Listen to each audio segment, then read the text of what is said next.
It's my music nostalgia time again. Today we're going to talk about Gene Pitney.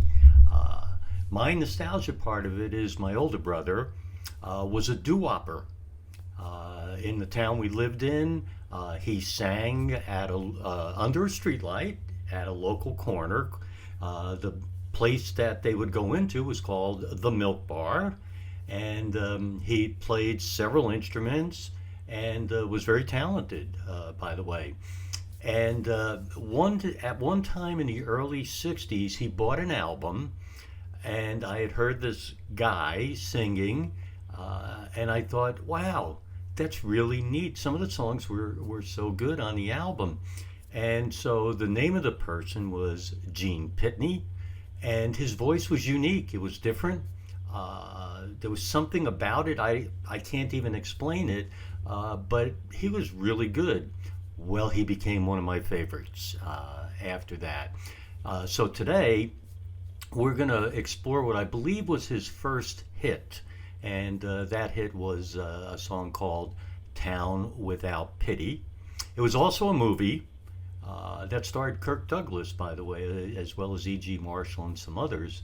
And it was based on a true story that happened in, at that time, West Germany. It's actually a sad movie and depressing a bit. And this song is playing on the jukebox at one of the key moments. So I'm going to let you listen to Town Without Pity, sung by Gene Pitney. And then after that, we'll do our usual trivia for you and see what you think.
I hope you enjoyed the song by Gene Pitney. A couple things about it that are interesting. This was his first big hit. Of course, he had some other songs prior to this, but this was actually his first big hit. And unfortunately, it was the last song he ever sang. He closed his show in Cardiff, Wales in 2006, which was 45 years later than when the song became a hit. So when he closed the show in Cardiff, Wales, he had a standing ovation, of course, and this was the song he sang to close his show.